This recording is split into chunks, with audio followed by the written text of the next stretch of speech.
বন্ধুরা, শিক্ষামন্ত্রীর বড় ঘোষণা। আজ বিধানসভা থেকে রাজ্যের শিক্ষামন্ত্রী ব্রাত্য বসু মহাশয় এসএসএম যে প্রজেক্ট পশ্চিমবাংলায় চলছে, কেন্দ্র সরকারের প্রজেক্ট, আপনারা সকলেই জানেন 60-40-তে এই প্রজেক্টের কাজ হয়।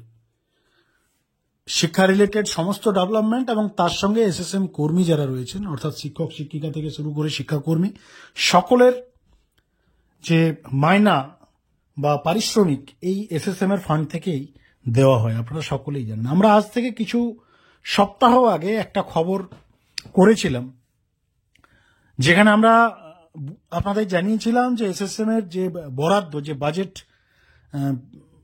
কেন্দ্র সরকার আটকে রেখেছে, এই রিলেটেড আমরা এই বিষয় নিয়ে কিছু প্রতিবেদন করেছিলাম, কিছু ভিডিও আমরা বানিয়েছিলাম এবং কিছু তথ্য আপনাদেরকে প্রোভাইড করেছিলাম। এবং আমরা সেই খবরের রেফারেন্সে, সেই রিপোর্টের রেফারেন্সে আমরা বলেছিলাম যে এসএসএম কর্মী যারা রয়েছেন বা এসএসএম এর সঙ্গে যুক্ত যে সকল শিক্ষাকর্মী রয়েছেন, তাদের বেতন বৃদ্ধিতে জটিলতা রয়েছে। আপনাদের অনেকেই আছেন যারা এই খবরটি পজিটিভভাবে নেননি, অনেকেই নেগেটিভ মন্তব্য করেছেন, অনেক সংগঠনের ইভেন নেতারাও এই বিষয় নিয়ে অনেক মন্তব্য করেছেন। আমরা দেখেছি আমাদের এই যে ভিডিওগুলো করেছিলাম সেই সময়। দেখুন, আজ থেকে 2 সপ্তাহ আগে আমরা যে বিষয়টা তুলে ধরেছিলাম, আজকের ডেটে রাজ্যের শিক্ষামন্ত্রী ব্রাত্য বসু মহাশয় সেই একই বিষয় নিয়ে আবারও রাজ্যের মিডিয়া হাউসের কাছে নিজের স্টেটমেন্ট রেখেছেন, সেটাও বিধানসভাতে। কোন বাইরে জনসভার কথা বলছি না আমরা। এবং সেখানে শিক্ষামন্ত্রী বলেছেন যে কেন্দ্র সরকার 24-25-এর যে অর্থবর্ষ, সেই অর্থবর্ষের টাকা নাকি 1 টাকাও নাকি কেন্দ্র সরকার দেয়নি। আর এই প্রেক্ষাপটে আপনারা সকলেই জানেন, বিভিন্ন এসএসএম এর যারা সংগঠন রয়েছে, সেক্টর রয়েছে, নেতা নেত্রী রয়েছে বা কর্মচারী রয়েছে, তারা যেহেতু দ্রব্যমূল্যের বাজার 2024-এর শেষ লগ্নে আমরা রয়েছি, জিনিসপত্রের হিউজ পরিমাণ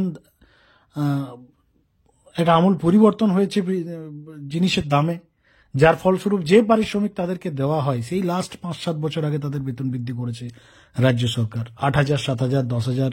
এই টাকায় সত্যি কথা বলতে কারোই সংসার চলে না, সকলেই স্ট্রাগল করছে, সকলের অবস্থাই অত্যন্ত সংকটজনক অবস্থায় রয়েছে, শোচনীয় অবস্থায় রয়েছে, এবং সকলে আজকের প্রেক্ষাপটে বেতন বৃদ্ধির দাবি নিয়ে রাজ্য সরকারের দরবারে ঘুরে বেড়াচ্ছে।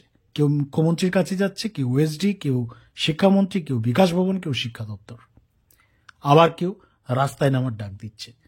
তার কারণ দেখুন, চুপ সাইলেন্ট মোডে তো কেউ থাকবে না। বেতন যে সিচুয়েশন রয়েছে, অন্যান্য সমস্ত রাজ্যে বেতন বৃদ্ধি হয়েছে, ইভেন পশ্চিমবাংলাও কন্টেকচুয়াল একাধিক ডিপার্টমেন্টে বেতন বৃদ্ধি হয়েছে। শুধুমাত্র এসএসএম কর্মীরা বঞ্চিত কেন? শিক্ষা ডিপার্টমেন্ট বঞ্চিত কেন? আজ সেই প্রেক্ষাপটে রাজ্যের শিক্ষামন্ত্রীর স্টেটমেন্ট যে কেন্দ্র সরকার নাকি টাকা আটকে রেখেছে। আপনারা সকলেই জানেন, এর পূর্বেও যখন এই এসএসএম কর্মীরা বা শিক্ষকরা, বিশেষ করে পার্শ্ব শিক্ষক বা আরো যারা রয়েছে এসএসএম এর মধ্যে বা সর্বশিক্ষার মধ্যে, তারা যখনই বেতন বৃদ্ধির দাবি নিয়ে রাজ্য সরকারের কাছে দরবার করেছে, রাজ্য সরকারের সে শিক্ষামন্ত্রী হোক, মুখ্যমন্ত্রী হোক বা প্রশাসনিক কোনো আমলা আধিকারিক হোক, একটাই এক্সকিউজ তারা দেখিয়েছে যে কেন্দ্র সরকার টাকা আটকে রেখেছে, টাকা দিচ্ছে না, এখনো অনেক টাকা বকেয়া। রাজ্যের মুখ্যমন্ত্রী তো প্রায় জনসভায় এই বক্তব্য দিয়ে থাকেন যে সর্বশিক্ষার টাকা বা শিক্ষাক্ষেত্রে কেন্দ্রের টাকা হাজার হাজার কোটি টাকা বকেয়া রয়েছে। আর শিক্ষামন্ত্রী যে ফিগার বলেছে, মোটামুটি 1700 কোটি টাকার উপরে কাছাকাছি আপনারা ধরে রাখতে পারেন। এবার 1700 কোটি টাকা যেখানে বকেয়া রয়েছে, সেই প্রেক্ষাপটে বিভিন্ন সেক্টরের যারা সংগঠন রয়েছেন, শিক্ষক রয়েছেন, শিক্ষিকা রয়েছেন, শিক্ষাকর্মী রয়েছেন, তাদের যখন বেতন বৃদ্ধির গল্প হবে বা বিষয় আসবে বা সেই নিয়ে যখন আলোচনা হবে, সব থেকে বড় এক্সকিউজ কেন্দ্র টাকা আটকে রেখেছে। কেন্দ্র 1 টাকাও পাঠায়নি 24-25 অর্থবর্ষে। এবং একটা বিষয় ভেবে দেখুন, যদিও এই বিষয়টা আপনাদের মাথায় আসবে না, ঢুকবেও না,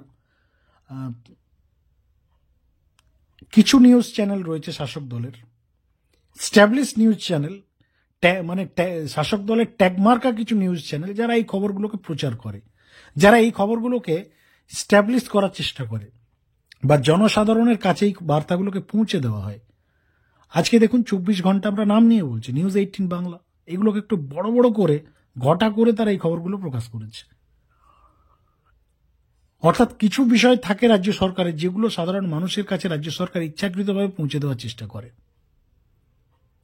এবার একটা বড় প্রশ্ন আসবে যে টাকা বন্ধ, 24-25 অর্থবর্ষের টাকা বন্ধ করা হয়েছে, তার আগের বছরের তো টাকা পেয়েছে, তারও আগের বছরের টাকা তো বকেয়া নেই। আর শিক্ষামন্ত্রী পরিষ্কার জানিয়ে দিলেন 24-25-এর যে টাকা সেটা এখনো পর্যন্ত পাঠায়নি। এবার বিষয় হচ্ছে যে সেই টাকাটা যে কি দেবে না কেন্দ্র সরকার, এটাও কোথাও ক্লিয়ার নয়। এটাও হতে পারে যে লেট ডিসেম্বরের শেষে দেওয়া পেতে পারে রাজ্য, বা 2025-এও পেতে পারে। ইকোনমিক ইয়ার আপনারা সকলেই জানেন মার্চ, তার আগেও সেই টাকা বরাদ্দ আসতে পারে, বা কিছু ডিস্টারবেন্স রয়েছে যার জন্য হয়তো টাকা পাঠাচ্ছে না। এবার টাকা না পাঠানোর জন্য কর্মচারীদের বেতন বৃদ্ধি হবে না, রাজ্য সরকার বেতন বৃদ্ধি করবে না, এই এক্সকিউজ যদি রাজ্য সরকার বারংবার দেয়, তাহলে সত্যি কথা বলতে কিছু করার নেই কর্মচারীদের। তারা কি করবেন? অ্যাটলিস্ট রাস্তায় নেওয়া, আন্দোলন, বিক্ষোভ, অনশনের বাইরে তো তাদের কিছু করার নেই। তো যে রিপোর্ট বন্ধুরা সর্বশিক্ষায় আসছে সেটা অত্যন্ত হতাশাজনক, আশঙ্কাজনক, এবং খুব ডিফিকাল্ট এই মুহূর্তে সিচুয়েশন রয়েছে। কারণ আপনারা সকলেই জানেন 6ই ডিসেম্বর মুখ্যমন্ত্রী এবং শিক্ষামন্ত্রীর কাছে রাজ্যের শিক্ষকরা আমরা বঞ্চিত ফোরামের ব্যানারে তাদের যে দাবি দেওয়া, এবং মেন দাবি বা একমাত্র দাবি এই মুহূর্তে ভাতা বৃদ্ধি, সেই দাবি নিয়ে তারা দৃষ্টি আকর্ষণ করবেন বা আবেদন জানাবেন। আর সেই সিচুয়েশনে রাজ্য সরকার বা রাজ্য সরকারের শিক্ষামন্ত্রী অলরেডি আগাম পূর্বাভাস দিয়ে দিলেন যে টাকা নেই কোষাগারে, কেন্দ্র সরকার টাকা আটকে রেখেছে। তো এই সিচুয়েশনে একটা বড় প্রশ্ন যে আদৌ এরকম সিচুয়েশনে রাজ্য সরকার বেতন বৃদ্ধি করবে, চান্সেস রয়েছে। আমরা এই নিয়ে দু সপ্তাহ আগে খবর করেছিলাম যে এই মুহূর্তে এসএসএম কর্মীদের বেতন বৃদ্ধি একটু ডিফিকাল্ট বা জটিল জায়গায় রয়েছে। আর এই জটিল জায়গায় আলোচনার মাধ্যমে দাবি আদায়ের সম্ভাবনা অত্যন্ত কম। আমাদের প্রেডিকশন, আলোচনায় গেলে রাজ্য সরকার এক্সকিউজ দেবে, কিচ্ছু করার নেই। আলোচনায় রাজ্য সরকার এক্সকিউজ দেবে, বারবার যদি রিমাইন্ডার দেওয়া হয়, রাজ্য সরকারকে রিকোয়েস্ট করা হয়, তার কারণ এই কেন্দ্র সরকারের ফান্ডের নিয়ে বা ফান্ড রিলেটেড, ফান্ড দিচ্ছে কি দিচ্ছে না, পাঠাচ্ছে কি না, কোথায় কি কোন ফান্ডের বরাদ্দ কমে গেছে না বেড়ে গেছে না, ফান্ড আটকে রাখা হয়েছে, তার সঙ্গে কর্মচারীদের বেতন বৃদ্ধির কোনো সম্পর্ক নেই। রাজ্য সরকার চাইলে বেতন বৃদ্ধি করতেই পারে, কারণ ফান্ড নভেম্বরের ফার্স্ট উইক অব্দি আটকে রাখা হয়েছে। এমন নয় যে সেই টাকাটা কোনো দিনই দেবে না বা রাজ্যের কাছে আসবে না, রাজ্যের কাছে সেই টাকা অবশ্যই আসবে। এতদিন তো এসছে। 2024-25-এর অর্থবর্ষের টাকা বকেয়া, কিন্তু 2022-23, 2019-20, 18-17, 14-16 তখন তো টাকা বকেয়া রাখে, বকেয়া টাকা বাকি নেই, সেই টাকা তো সুন্দর এসছে, সেই সময় তো বেতন বৃদ্ধি করেনি রাজ্য। আজকে যদি এই এক্সকিউজটা দেয়, শিক্ষকরা আদৌ সেটা মানবে না। কিন্তু খবর অলরেডি খাওয়ানোর চেষ্টা হয়েছে, আজকের বড় বড় মিডিয়া হাউস এই খবরটিকে হাইলাইট করেছে। বা এই মুহূর্তে এটাও একটা পলিসি হতে পারে যে রাজ্য সরকার বেতন বৃদ্ধি যদিও করে, হয়তো তার পরিমাণ কম হবে। প্রত্যেকটা বিষয় বন্ধুরা শুধুমাত্র প্রেডিক্ট করা হচ্ছে, শুধুমাত্র প্রেডিকশনের উপরে খবর হচ্ছে। আগামী দিনে রাজ্য সরকার কি করবে না করবে সেটা সম্পূর্ণ তাদের ভেতরের পলিসি। সর্বশিক্ষার কথা আমরা বলছি, আদার্স কোনো ডিপার্টমেন্টের, কন্ট্রাকচুয়াল ডিপার্টমেন্টের কথা আমরা জানাচ্ছি না, শুধুমাত্র সমগ্র শিক্ষার সঙ্গে যারা যুক্ত রয়েছেন তাদের কথাই বলছি আজকে।